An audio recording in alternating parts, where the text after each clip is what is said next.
निर्गमन की पुस्तक 3 अध्याय 7 वचन में लिखा कि फिर यहोवा ने कहा, मैंने अपनी प्रजा के लोग जो मिस्र में हैं उनके दुख को निश्चय देखा है और उनकी जो चिल्लाहट परिश्रम करने वालों के कारण होती है उसको भी मैंने सुना है और उनकी पीड़ा पर मैंने चित्त लगाया है। परमेश्वर बात कर रहा है। परमेश्वर ने मूसा से बात करना शुरू किया और कहने लगा कि मैंने अपने लोगों को देखा है और उनकी चिल्लाहट को मैंने सुना है। अब ये श्रापित थे कि अब्राहम ने कहा था कि तेरे जो वंश के लोग हैं वो 400 साल तक दूसरे देश में दूसरे लोगों के गुलाम रहेंगे। अब ये रहे तो मैं इसका अध्ययन कर रहा था जब तो मुझे समझ में आ रहा था कि प्रभु अगर इनको ये पता था कि मैं 400 साल तक हमको कैद में रहना, गुलाम रहना ही रहना है, अब परमेश्वर ने क्या है तो कौन टाल सकता है। लेकिन हिजकिय्याह के विषय में पढ़ते कि यशायाह को परमेश्वर बोलता है, यशायाह तू जा हिजकिय्याह को जाकर के बोल दे तू नहीं बचेगा वरन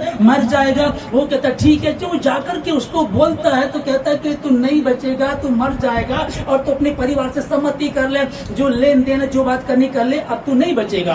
अब ध्यान से समझिएगा कि परमेश्वर की ओर से फरमान जारी हो गया तो उसको कोई नहीं रोक सकता, कोई भी नहीं मना कर सकता। पर उसने प्रार्थना की और प्रार्थना की तो परमेश्वर के पास की प्रार्थना विनती पहुंची ऊपर। परमेश्वर ने यशायाह को कहा जा करके बोल दे कि मैंने तेरी आयु के 15 वर्ष और बढ़ा दिए। यहाँ श्राप था, इन पर 400 वर्ष तक इनको रहना था, पर इनमें कोई ऐसा धर्म नहीं होता। अब पहले कौन? अब्राहम, इसाक और याकूब, ये तीनों थे। चौथी पीढ़ी का यूसुफ आया। यूसुफ जब मर जाता है तो वहाँ दूसरा राजा आता है। जब दूसरा राजा आता है तो यूसुफ को नहीं जानता, बाइबल में ऐसा पढ़ते हैं। जबकि ऐसा नहीं हो सकता कि जो अब प्रधानमंत्री हो पहले प्रधानमंत्री को ना जानता हो, ऐसा नहीं हो सकता। पर बाइबल में लिखा है कि जो राजा यूसुफ के बाद आया वो यूसुफ को नहीं जानता था। अब उसने इजराइलियों पर जुल्म करना शुरू कर दिया। ओके, इसको पढ़ते हैं तो मैं इस चीज को देख रहा था, ये तो अजीब बात हो गई। हम परमेश्वर को जानते हैं, हो सकता है मेरे से कोई गलती हुई है, हो सकता है मैं किसी दुख में हो सकता है उसकी सजा मुझे मिलने जा रही, हो सकता है जज ने कह दिया तुझे इतनी सजा मिलेगी, हो सकता है कि मेरे हाथ की रेखाएं बता रही हूँ, लोग दिखाते हैं, हो सकता है मुझे समझ में आ रहा है कि जो बीमारी है ये चली जाएगी, मैं सिर्फ 6 महीने बचूंगा, 2 साल बचूंगा, ज्यादा नहीं। पर हम प्रार्थना करके उसको टाल सकते हैं क्योंकि हमारा परमेश्वर निर्दयी नहीं है, दयालु है, न्यायी परमेश्वर है। अब परमेश्वर ने यहाँ कहा कि मैंने अपनी प्रजा के दुख पर चित्त लगाया, मन लगाया और अब मैं उनको वहां से निकालूंगा। सेनाओं का यह परमेश्वर जमीन पर आता है, दुखी लोगों के दुखों को देखता है और कहता है कि मैं अपनी प्रजा को निकालूंगा, बचाऊंगा और इनको वो देश दूंगा जहाँ दूध और शहद की नदियां बहती है, वो जगह इनको दूंगा। पर यशायाह में पढ़ रहे हैं कि रोग से उसकी जान पहचान थी। समझिएगा ध्यान से कि जिसने कोई पाप नहीं किया, जो निष्कलंक है, निर्दोष है, उसके विषय में लिखा कि रोग से उसकी जान पहचान थी। आपका बच्चा बड़े लाड़ प्यार से अगर पाला गया हो तो आप कभी कह सकते हैं कि इसको पता है थप्पड़ क्या होता है,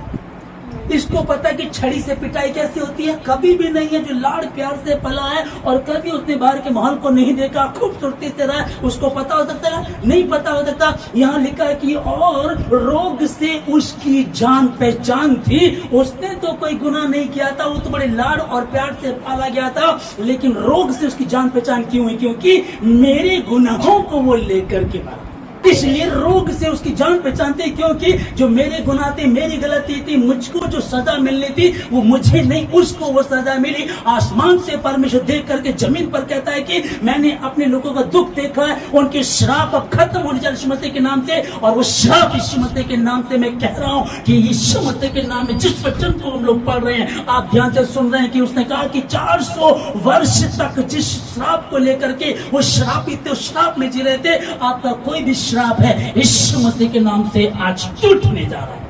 परमेश्वर ने आसमान से जमीन पर देखा, अपने लोगों के दुख पर दृष्टि की, कह रहा कि मैंने चित्त लगा करके उनकी पीड़ा को सुना है। ओके, ध्यान लगा उनकी पीड़ा को सुना है। फिर लिखा है कि रोग से उसकी जान पहचान थी। अब परमेश्वर की पहचान कैसे थी? रोग से। ओके, अब यहाँ जिसको वचन को हम लोग पर लिखा है कि और हमारा ऐसा महायाजक नहीं जो हमारे दुख में दुखी ना हो सके, वरन वो सब बातों में परखत हो गया तो भी निष्पाप निकला। वो सब बात बातों में परखा गया। जब वो जमीन पर आया, सदूकी फरीसी लोग उसको परखा करते थे, लेकिन उसको कैसे न कैसे फंसाए, कैसे न कैसे उसको उलझाए, उसको उलझाने में लगे रहते थे। लेकिन वो उद्धार करता परमेश्वर है, वो जमीन और आसमान का बनाने वाला प्रभु, वो मनुष्य को बनाने वाला परमेश्वर है, मनुष्य की बुद्धि को बनाने वाला प्रभु वही है। और उसी से लोग आकर के चतुराई किया करते थे, सोचने लगे कि इसको फंसाते हैं, इसको कैसे फंसाए। वो बड़ा प्लान करके आए होंगे, कई दिनों दिमाग लगाया हुआ, कई लोग विद्वान बैठे होंगे कि भाई वो हमारी नगरों में घूम रहा है, उसको फंसाना है। तो बहुत दिन तक उन्होंने एक प्लान बनाया होगा कि ऐसा करते हैं, ये कहेंगे उसको कि अच्छा बता, राजा को कर देना चाहिए कि नहीं देना चाहिए, क्योंकि अगर वो कहेगा कि कर्ज देना चाहिए तो जो उसके अनुयायी हैं वो कहेंगे तो राजा के पक्ष की बात कर रहा है, तो वो फिर उसको छोड़ करके चले जाएंगे। और अगर वो कहेगा कि राजा को कर नहीं देना चाहिए तो राजा उसके खिलाफ हो जाएगा, तू तो मुझे टैक्स देने के लिए मना कर रहा है, तो वो उसको पकड़ करके जेल में डाल देगा। अब बात करने लगे वो लोग, आकर कहने लगे प्रभु प्रभु क्या हमको राजा को कर देना चाहिए कि नहीं देना चाहिए। तो उसको पता था ये चतुर है, ये चतुराई कर रहे हैं, चतुराई बनाने वाला परमेश्वर, बुद्धि को बनाने वाला उनका बाप उनके सामने खड़ा है और ये उससे बातें करें। कहता ठीक है, मुझको एक सिक्का दो, एक कॉइन दो मुझको। कहता इस पे आकृति किसकी है? राजा की। तो जो राजा का वो राजा को, तो जो प्रभु का वो प्रभु को दे दो। अब वो बहुत परखा गया उसको, लेकिन क्या लिखा है कि पर वो हाँ सब बातों में निष्पाप निकला। कई कचहरियों में लेकर के गए, कहने लगे ये दोषी है, ये ऐसा करता है, ये ऐसा करता है, लोगों को बहकाता भड़काता, कोई उसमें दोष नहीं पाया गया। और यहाँ तक कि वो रोमी राजा भी कहने लगा, कहता है कि भाई प्लीज यार लाओ, तुम पानी लाओ, मैं अपने हाथों को धो ले, क्योंकि मैं उसमें कोई दोष नहीं पाता हूं। रोग से उसकी जान पहचान थी, रोग से उसकी जान पहचान थी, लेकिन था क्या? लाड और प्यार से भरा हुआ। कोई दोष, कोई पाप उसमें नहीं पाया गया, तो भी मेरे और आपके दोष को लेकर के क्रूस पर मर गया, क्योंकि उसने अपने लोगों की पीड़ा को सुना है, उन पे चित्त लगा करके ध्यान दिया कि मेरे लोग, मेरे बच्चे परेशान है, मेरी बेटी परेशान है, मेरा बेटा परेशान है, वो बीमारी से परेशान है, वो कर्ज से परेशान, वो घर को लेकर के, बच्चों को लेकर, बहू को लेकर, सास को लेकर, बहुत सारी कंडीशन है, कोई टोने में, कोई टोटके में, कोई उलझा हुआ, वो निकल नहीं पा रहे, वो श्रापित है, वो श्रापित है। 400 साल के श्राप में वो लगे हुए थे। आपका भी कोई श्राप होगा यीशु मसीह के नाम से, क्योंकि जिसके समीप आप लोग बैठे, जिसकी बातों को तुम मेरे द्वारा सुन रहे हो, क्या लिखा है कि रोग से उसकी जान पहचान थी। और हमारा ऐसा महायाजक नहीं जो हमारे दुखों में हमारे साथ शामिल ना हो सके, वरन को सब बातों में परखा तो गया तो भी निष्पाप निकला।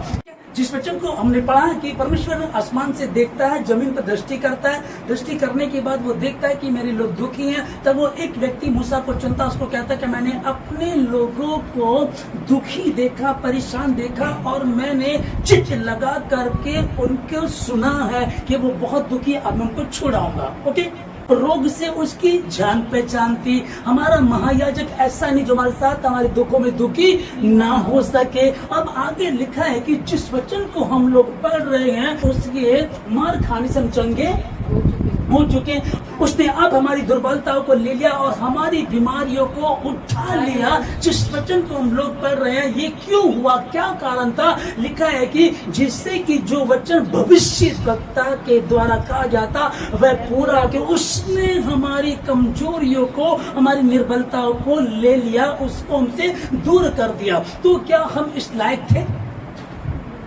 डॉक्टरों के पास गए, डॉक्टर ठीक नहीं कर सके, समाज के लोग ठीक नहीं कर सके, स्कूल वाले टीचर बच्चों को सुधार नहीं सके, कोई काउंसलर थे, समझाने वाले थे, अच्छे विद्वान थे, अच्छे रिश्तेदार थे, पर कहीं से समझ में नहीं आ रहा ये प्रॉब्लम क्यों है, क्योंकि श्राप था उन पर, 400 साल का श्राप था, वो श्रापित थे और श्राप में उलझे रहे। पर जिस वचन को मैं अध्ययन कर रहा था कि कैसे परमेश्वर ने जब हिजकिय्याह के पास यशायाह को भेज करके कहा तू नहीं बचेगा, मर जाएगा, और बाद में उसने इस बात पर ध्यान दिया कि मैं प्रार्थना करूंगा, मैं लोगों से बातें क्यों करूं, मेरी बेटी को बुला दो, मेरी पत्नी को बुला दो, मेरे दामाद को बुला दो, इतना पैसा उस पे, इतना पैसा उस पे, नजर आया तेजी में जाए, सब साइड में हो गए, दीवार की तरफ मुंह करके बिलक करके रोने लगा, प्रार्थना करने लगा। और लिखा है कि उसकी प्रार्थना सुनी गई। लिखा है कि यशायाह भी उसके महल से बाहर भी नहीं निकला था।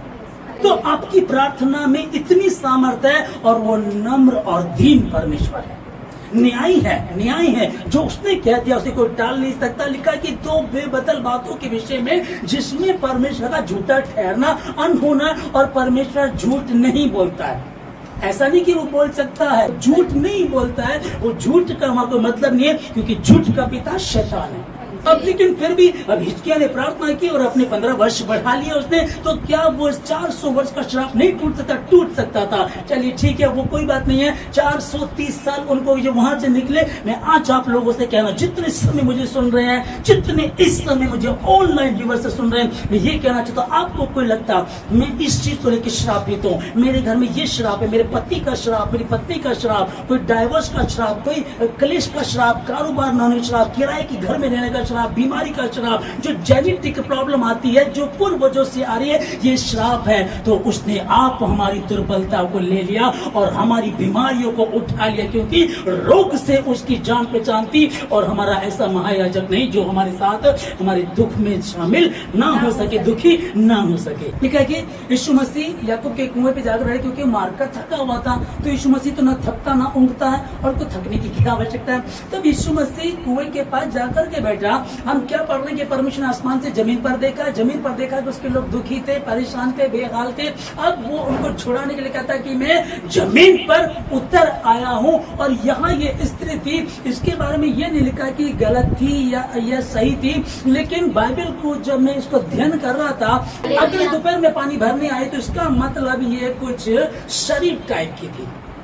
समझिएगा कैसे कि अगर ये थोड़ी टेढ़ी होती तो सब सुबह सुबह पानी लेने जाती, इसका मटका उधर फेंकती, इसका उधर फेंकती। और कुछ लोग तो ऐसी औरतों की मुंह लगना चाहते हैं, बोला तो लड़ाकू है, ये तो गलत है, ठीक है ना। ऐसा भी कुछ नहीं था। तो वो शरीफ तो थी, लेकिन वो उसे उद्धार करता नहीं मिल रहा था। अब ये तो यीशु मसीह के पास नहीं पहुंच सकती थी, क्योंकि उद्धार करता यहूदी है, यहूदियों में से है, और यहूदी लोग तो हम लोगों से बातें ही नहीं करते। तब प्रभु यीशु मसीह के पास पहुंचते हैं और जाकर के बोलते मुझे पानी पिला। बात करने का तरीका है, यीशु मसीह ने कहा, बात करना शुरू कर दिया, मुझे पानी पिला।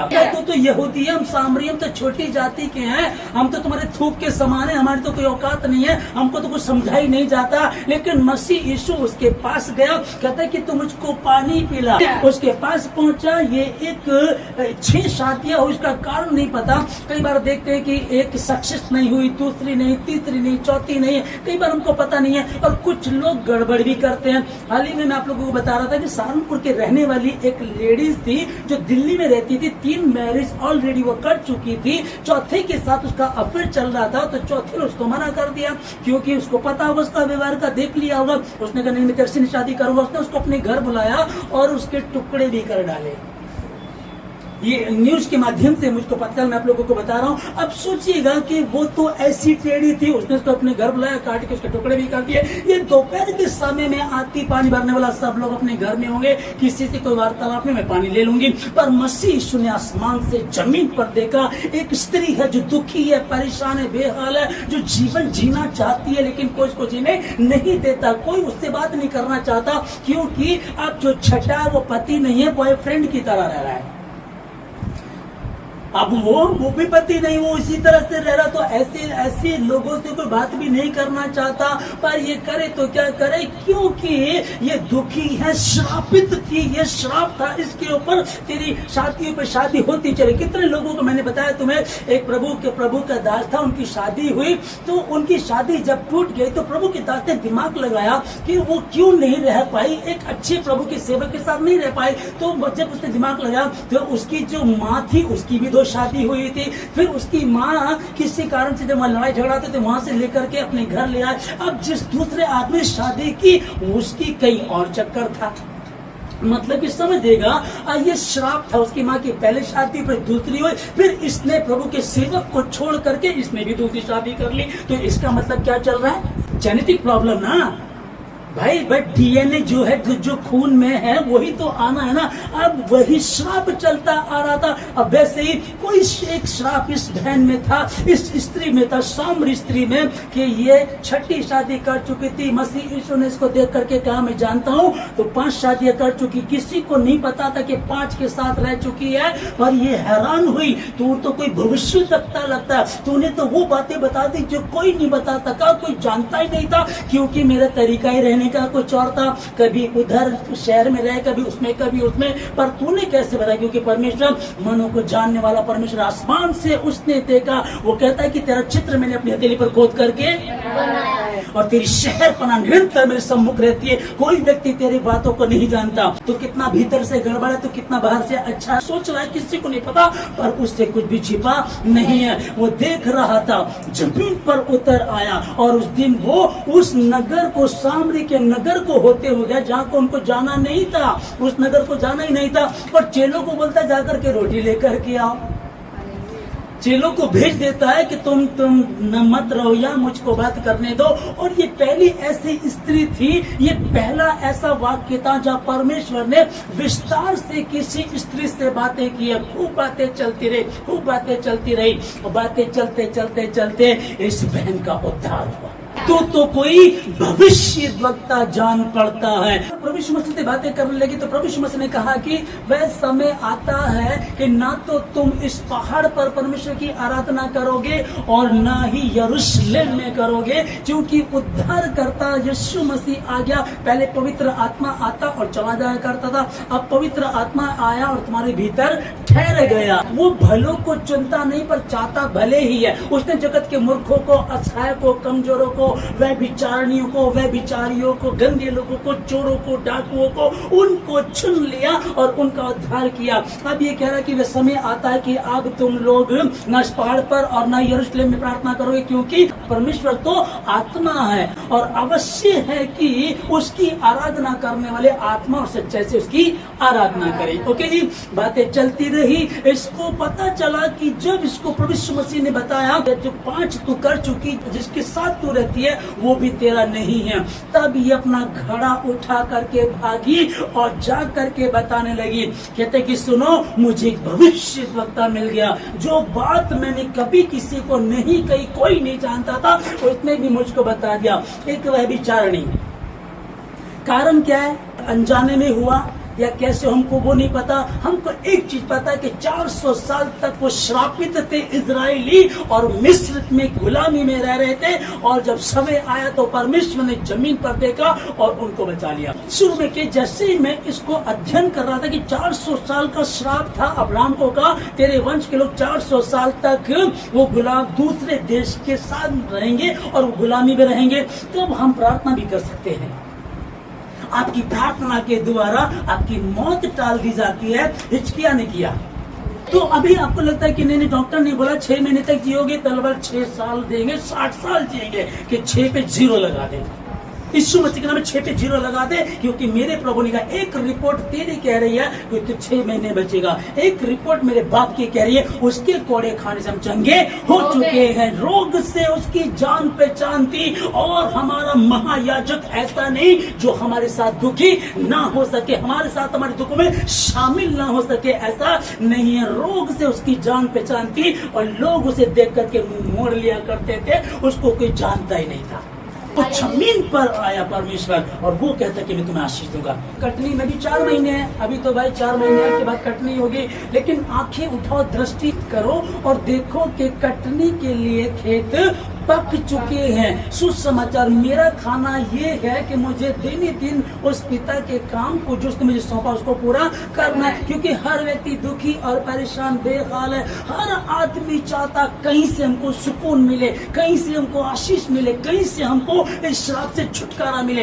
एक परिवार को मैं देखता हूं, उनको बहरेपन का श्राप है, उनकी नानी को वो श्राप था, उनके बेटे को श्राप है, फिर उनकी बेटी को श्राप, उसके नाती को श्राप, उसके पोते को श्राप, चौथी 5वीं पीढ़ी तो मैं चेक किया मैंने, उनको ये श्राप है। कारण क्या है? अकेलेपन का श्राप, पत्नी मरेगी या पति मरेगा, एक जना मरेगा, फिर बच्चे मरेंगे, अकेलेपन का श्राप, ये श्राप चलते आ रहे। 400 साल तक वो श्रापित रहे। अब इसको देखिए कि कटनी तैयार है, कटनी पक चुकी है, कटने के लिए तैयार है, पर मजदूर चाहिए। आप लोग बैठे हैं, किसी बात को लेकर के परेशान होते हैं। आप देखिए कि मैं एक चीज को देख रहा था, मैं पंजाब गया, मैं स्टेशन से उतरा तो बहुत सारे वहाँ वो पम्पलेट होते हैं जो ट्रेनों में भी लगे होते हैं। वो कहते हैं कि अल्लाह ने चाहा तो किसी को खून के आंसू नहीं दूंगा, 100% गारंटी। लव मैरिज, प्यार में धोखा खाए लोग अवश्य में, उस तरह का, ठीक है ना। तो उनकी दुकान क्यों चल रही है, क्या कारण? क्योंकि हर व्यक्ति दुखी है, परेशान है। क्या तुम नहीं कहते कि कटनी में भी 4 महीने हैं? नजर उठाओ, दृष्टि करो, कटनी के लिए खेत पक्के हैं, पक चुके, तैयार है, अब उनको काटने वाला चाहिए। लोग परेशान हैं, दुखी हैं, पर वो क्या चाहते हैं कि कोई आए। ये जो सामरी स्त्री थी, ये भी तो इंतजार कर रही थी, लेकिन इसके दिमाग में एक बात थी, और सच भी था, कि यहूदी लोग ना तो बाइबल किसी को पढ़ने देते थे, ना छूने देते थे, ना देखने देते थे। उनको ऐसा लगता था ये पुस्तक तो हमारी है। मसीह यीशु आप आया, आकर के उस कुएं पे जाकर के बैठ गया, तू तो मेरे पास नहीं आ सकती, परंतु मैं तेरे पास आ गया, और उसके पास आया, उसकी सारी बातें बता दी, और उसने उद्धार पा लिया। कटनी, आप लोगों की भी कटनी, आप भी तैयार हैं। अब शैतान कई बार आपको गुमराह करेगा, अरे कुछ नहीं होता, आज प्रार्थना में नहीं जाएंगे, क्या फर्क पड़ेगा? आज प्रार्थना नहीं करेंगे, क्या फर्क पड़ेगा? उपवास नहीं रखेंगे, क्या फर्क पड़ेगा? बाइबल को नहीं पढ़ेंगे, क्या फर्क पड़ेगा? वो ये बातें डालता, कई बार तुमको लंबे समय तक दूर रखता है। कितने विश्वासी ऐसे लंबे समय तक, क्योंकि उनको समझ में नहीं आता। अगर हमें ये दिखाई दे कि भाई सुनो, आपने इंश्योरेंस पॉलिसी कराई है और आपको हर दिन पैसे भरने पड़ेंगे, लेकिन जिस दिन आप किस्त नहीं भरोगे उस दिन फाइन लगेगा, तो क्या करते हैं लोग? सबसे पहले वो किस्त रखते हैं। आजकल ये औरतों वाला जो किस्त चल रही है, जगह जगह है, ये बारी चलिए लेते हैं, तो वो सामने औरतों को रखते हैं और किसी को नहीं रखते, और एक को हेड बना करके रखते हैं, उसको बोलते हैं तेरी जिम्मेदारी तुझको लेकर के आना। अब वो जाते हैं, और जिसको भी लगता है कि लेट है, वो उधार लेते हैं। उस दिन खाना नहीं बनाते, दूध नहीं लाएंगे, फीस नहीं देंगे, सबसे पहले उनका पैसा देते, क्योंकि वो कड़क है, बिल्कुल फाइन भरना पड़ेगा। समझ पा रहे इस चीज को? अगर आपको ऐसा लगे कि फाइन भरना पड़ेगा, तो कहीं ना कहीं आप भी डरो, चिंता करो, उस दिन की छुट्टी करो, उस दिन कपड़े नहीं धोने, उस दिन काम नहीं करना फालतू, उस दिन का समय 7वां दिन मैंने परमेश्वर को देना, उसके मंदिर में जाना। लेकिन शैतान तुमको गुमराह करके रखता है, वो तुमको बीच की खाई दिखाता नहीं है, वो तुमको बीच की खाई दिखाता नहीं, तुमको सिर्फ हरा नजर आता है, और कई बार प्रार्थना नहीं कर रहे। जो गिफ्ट परमिशन आपको दिया, आप उसको इस्तेमाल नहीं करते, उसको बढ़ाते नहीं है, और जो अपने तोड़े को नहीं बढ़ाता है, बाइबल बताती है जिसके पास एक तरफ से वो ले लिया गया, 5 के जिसने 10 के, उसको कहा कि जा तू रख ले। इस चीज को तो शैतान दिखाना चाहता है, लेकिन परमेश्वर जब पता था ये तो बेचारी मेरे पास नहीं आ सकती, ये तो मेरे पास नहीं आ सकती, यहूदियों पे जान दी, क्योंकि कहने लगी यहूदियों का और सामरियों का तो कोई नाता ही नहीं है, वो तो बातचीत भी नहीं करते, पानी की कैसी बातें करे, तो हमारा मेरे हाथ से कैसे पी सकता है? इसने फिर बातें की, और हुआ ये कि उसका जीवन बदल गया, है ना। रोग से उसकी जान पहचान थी, आसमान से उसने देखा, वो तुम्हारी प्रार्थना को सुनता है। 400 साल हो गए, उस समय तक उन्होंने कोई कराना नहीं किया। अब जब बेगारी में ये कार्य करने लगे, गारे में, ईंट में, मिट्टी में रहने लगे, खेतों में किसानी करते रहे, अब इनसे डबल काम कराने लगा, फिरौन इनसे डबल काम करने लगा। उसके बाद ये चिल्लाए, ये कहने लगे, हे परमेश्वर अब्राहम, इसहाक, याकूब के परमेश्वर, हमको बचा ले। जब इन्होंने पुकारा, परमेश्वर के कानों में की आवाज पड़ी, और प्रभु ने चुना मूसा को। चुन तो पहले लिया था, अब चुन करके कहता कि मूसा, मैंने अपने लोगों की दुख पर दृष्टि की, मैंने चित्त लगाकर, ध्यान लगा करके मैंने उनके दुख को देखा है। अब मैं उनको यहाँ से निकालूंगा और उस बड़े देश में ले जाऊंगा जिस देश में दूध और शहद की नदियां बहती। उस समय ये वचन तो, ये तो बाइबल की कहानी है, तो उस समय का नहीं। यीशु मसीह कल, आज और युगानुयुग एक जैसा, जो वो कल करता था वो आज भी करता है। उस समय उन पे श्राप था, आपको लगता है कोई श्राप है? ये चीज छुट्टी नहीं रही, ये दारू छुट्टी नहीं रही। पहले दादा शर दारू पीते थे, फिर पिता पीते थे, अब पोता पी रहा, फिर परपोता भी उसी लाइन में लगा। अब कैसे बचाएंगे? कहीं ना कहीं हम लोग गुम रहते हैं, हम लोग उलझे रहते हैं। हमने टेलीविजन देख लिया, पिक्चर देख ली, खुश हो गए, हमने अच्छा खाना खा लिया, खुश हो गए। हम नहीं देख रहे कि हम कहाँ जा रहे, उम्र खत्म होती जा रही है। मसीह को जानने के बाद भी मसीहत हम में नहीं है, अब मैं उस तक कैसे पहुंचूंगा, कैसे पहुंचूंगी? प्रभु ने कह दिया, यूहन्ना बपतिस्मा देने वालों के दिनों से लेकर के अब तक स्वर्ग के राज्य में बलपूर्वक प्रवेश होता जा रहा है। जो लड़ेगा वो जीतेगा, जो नहीं लड़ेगा वो नीचे, क्योंकि शैतान शांत नहीं बैठा। आप शांत बैठ जाते हैं, आप शांत बैठ जाते हैं, वो शांत नहीं बैठता। हाँ, वो कभी शांत नहीं बैठता, और वो जानता है उसका समय थोड़ा ही है। मैं काफी समय से जब इसकी तैयारी में कर रहा था, परमेश्वर से मैं कह रहा, प्रभु वर्ड दे मुझे सुबह के लिए प्रभु जी, रविवार की सुबह के लिए प्रभु जी मुझको वचन दे। तो जी वचन दिया, और ये वचन जब मैं इसको तैयार कर रहा था तो परमेश्वर मुझसे कहा कि जो आज इस चीज को लेकर के जाएगा उसके श्राप खत्म इस युद्ध के लिए। इब्रानियों 2:18 में वो उनकी भी सहायता कर सकता है जिनकी परीक्षा दुख से उसकी जान पहचान थी है।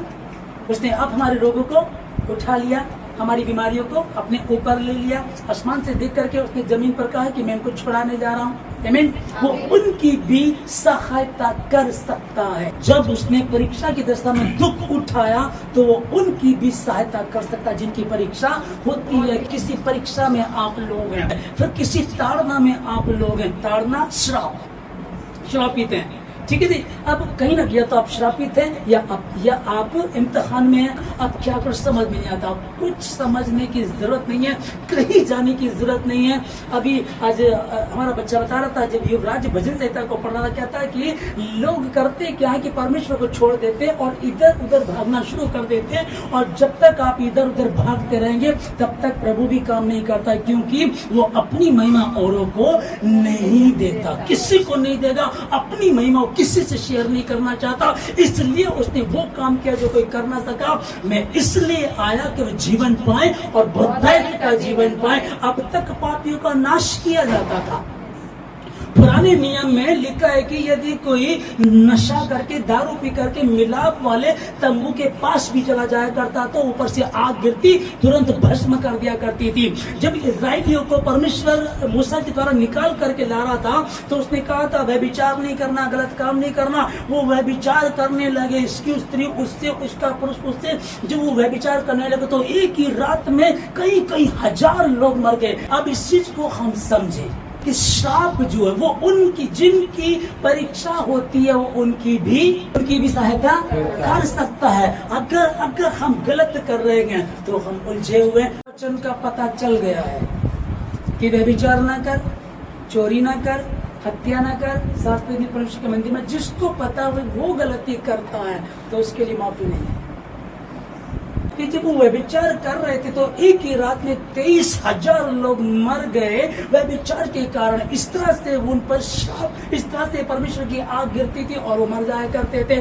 अब हम देखते हैं कि ये स्त्री भी तो व्यभिचारिणी थी, छठा पति था, लेकिन परमेश्वर जानता था कि इसके पास शुभ संदेश नहीं पहुंचा, इसके पास गुड न्यूज नहीं पहुंची। जिनके पास वचन है और वो नहीं मानते वो खतरे में है, क्योंकि ना तो वो इधर ना वो इधर, वो धोबी के डैश बन करके रह गए। अब वो कह रहा है कि मैं आसमान से उतर आया हूँ और जहाँ आँख खुली वही सवेरा। मुझको क्या करना है, मेरे परमेश्वर के लिए मुझको क्या करना है, अब मुझको कहराना है, मुझको प्रार्थना है ताकि परमेश्वर मेरी प्रार्थना को सुने और मुझको वो छुटकारा दे दे जो छुटकारा वो देने के लिए आया। कहता है कि मैं इनको इस देश से, गुलामी से, 400 साल तक की गुलामी में रहे, इनको निकाल करके वो बड़ा देश देने जा रहा हूँ जिसमें दूध और शहद की नदियां बहती हैं। अब परिश्रम करने की जरूरत नहीं, पर काम तो करना है, लेकिन अधिक परिश्रम करता, डे नाइट, ओवर टाइम, थक गए हो एक और काम पकड़ लेते हैं, एक और काम पकड़ लेते हैं, क्योंकि लोग ज्यादा क्या मानते हैं कि जीवन एक संघर्ष है। जीवन संघर्ष है उनके लिए जो मसीह को नहीं जानते, जो श्राप में वो उनका जीवन संघर्ष बना रहेगा। लेकिन जो मसीह ने, उनको संघर्ष करने की आवश्यकता नहीं है, क्योंकि अब परमेश्वर उस संघर्ष को तुम्हारे भीतर से निकाल देता है।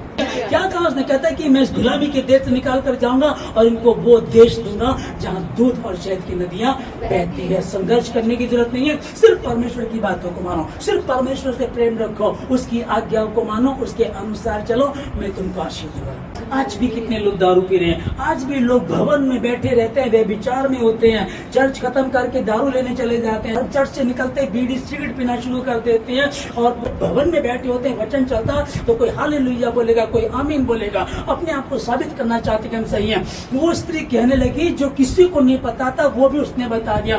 प्रभु सब कुछ जानता, आपके भीतर की एक एक बातों को जानता। विश्वास है उस पर तो चिपक जाओ उससे।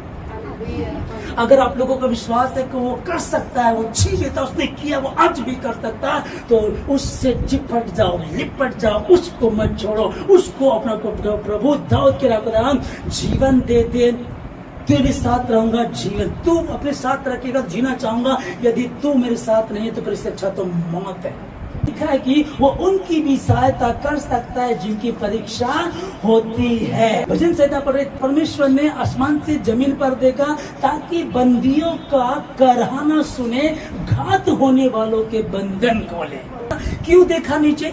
क्या कारण देखने का नीचे? उसने जमीन पर देखा, उस स्त्री को देखा, उसके पास चला गया। जिसके पास वचन नहीं पहुंचा उसके पास चला जाएगा। जिनके पास वचन है, तुम जानकर अनजान बन रहे हो, तो फिर पापों के लिए कोई दूसरी फिर कुछ भी समाधान नहीं है। एक बार क्रूस पर मारा, अब तुम्हारे लिए रोज रोज तो मरने से रहा, ताकि बंदियों का कराहना सुने।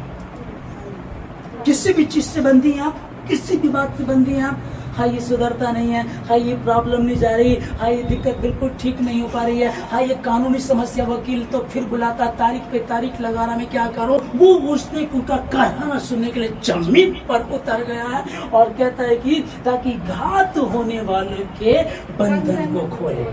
आपको लगता है अभी भी परेशानी है, आपको लगता है कि मैं भी घात हो रही हूँ, मेरे साथ भी ऐसा हो रहा है, तो घात होने वालों के बंधन को खोले। और मसीह यीशु का वचन जीवित है, प्रबल है, ये कहानी नहीं है। मैं बार बार आपको बताती, कहानी नहीं है, जीवित वचन है। इसको जब आप जीवित लेते हैं कि परमेश्वर ने आसमान से देखा, और जब मिस्र पर उसने ध्यान लगाया और मिस्र में जो उसके लोग, इजरायली लोग तड़प रहे थे, करा रहे थे, उसने एक व्यक्ति को चुना उनको बचाने के लिए। तुम नहीं कहते कि कटनी में 4 महीने रह गए हैं, दृष्टि नजर उठाओ, दृष्टि करो, देखो खेत पके हुए, कटनी के लिए तैयार है, पक चुके हैं। अब मेरा काम है कि मैं उनको निकालूं वहां से, काटूं मैं उनको, क्योंकि वो शैतान के चुंगल में उनको मैं छुड़ाऊं। आप बहुत ज्यादा टीवी देखते हैं, बहुत ज्यादा मोबाइल देखते हैं, बहुत ज्यादा उधर उधर की बातों में रहते हैं। मैं कहूंगा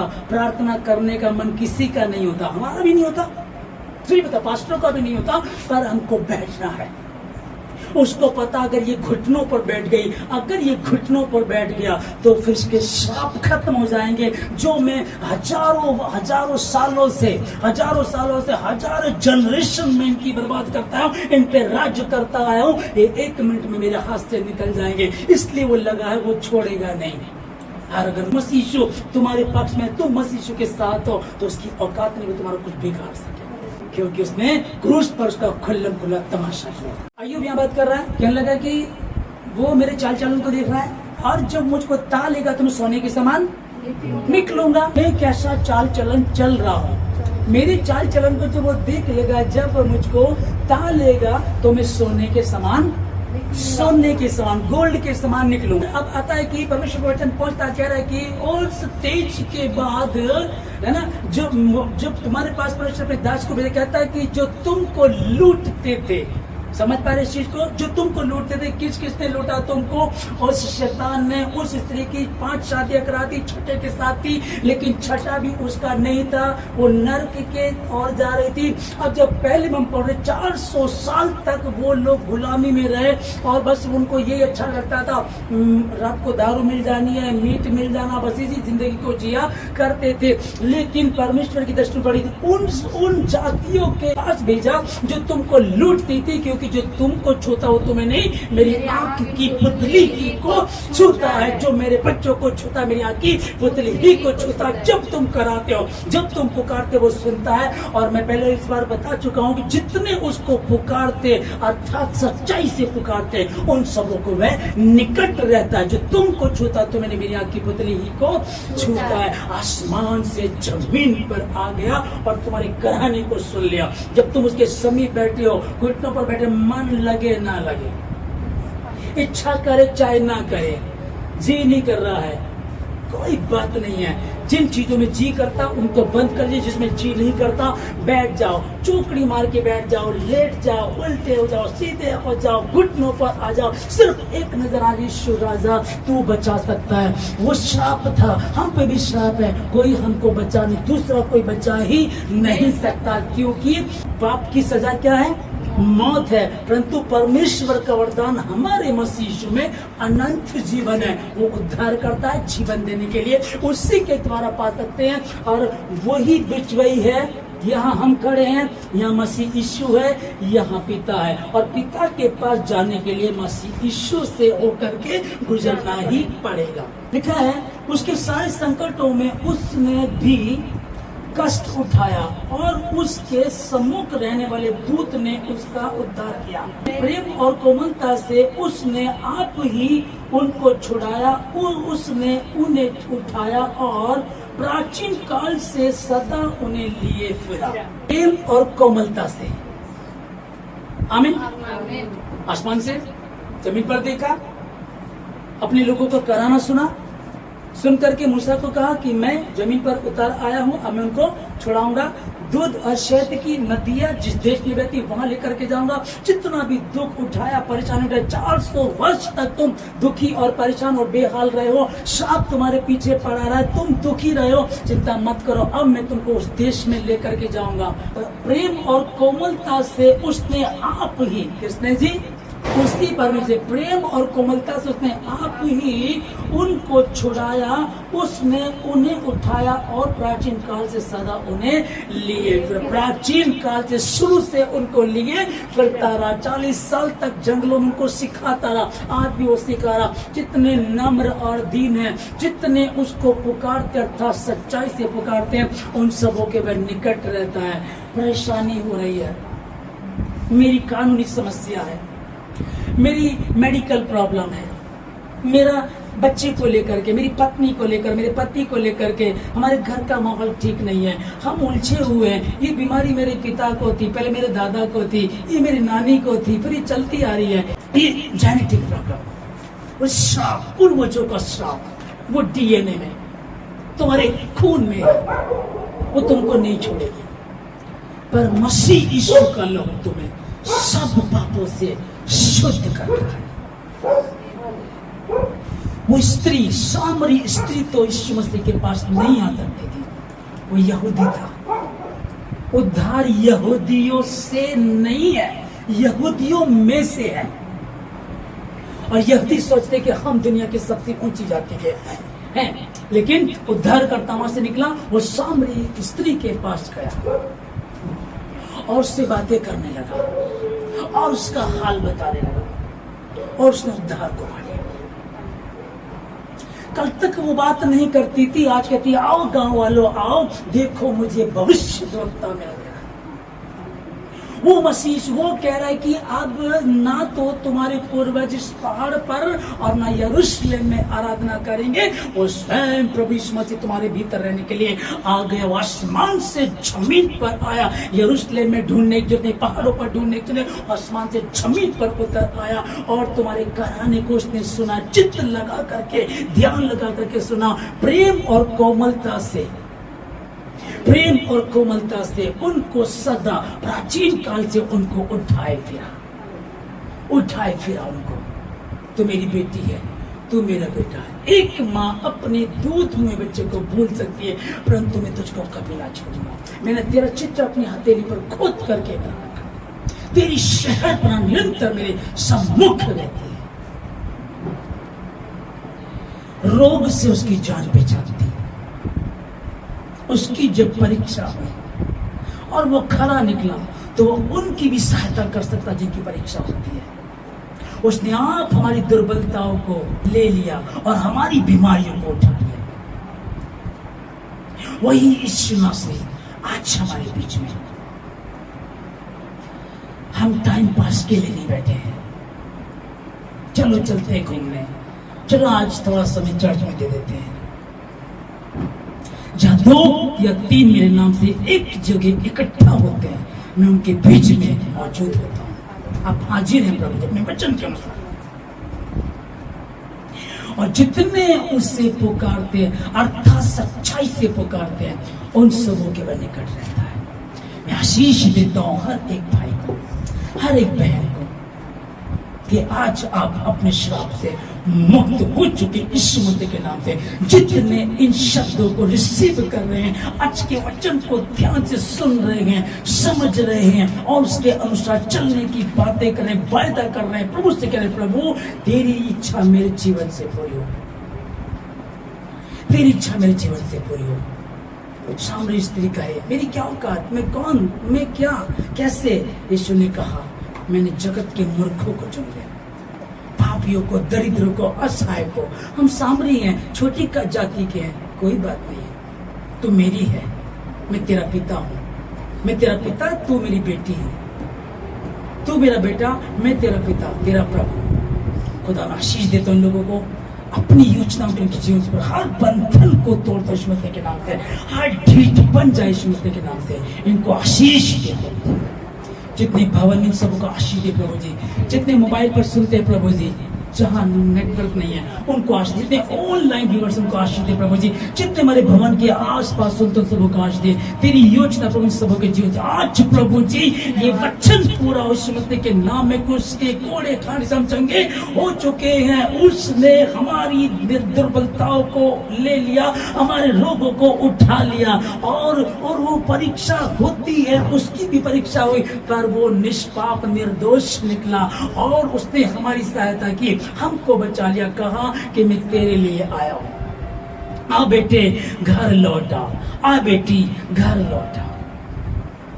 प्रभु जी आशीष दीजिए, मैं आशीष देता हूं हर एक व्यक्ति को प्रभु जी, जो ढीठ है वो ढीठपन से टूटे, जो टूट चुके हैं, रो रहे हैं, तड़प रहे हैं और अभी भी हिचकिया की तरह प्रभु जी बातें कर रहे हैं, बातें कर हिचकिया की तरह। मैं किसी से बात नहीं करना चाहता, मैं दीवार की तरफ मुंह कर लूंगा, अपने पिता से बातें करूंगी, अपने पिता से बातें करूंगा। और ये जो फरमान जारी हुआ है मौत का, लड़ाई का, झगड़े का, ये जो केस हम हारने वाले हैं, जो बीमारी हम पर प्रभाव डाल रही है, ये सब यीशु मसीह के नाम से कैंसल हो जाएगी। फिर से वो सब श्राप टूट जाएंगे। 400 साल का श्राप जो मिस्रियों पर था, जो आप श्रापी थे, आप पर श्राप है, वो यीशु मसीह के नाम से आप खुद तोड़ सकते हैं।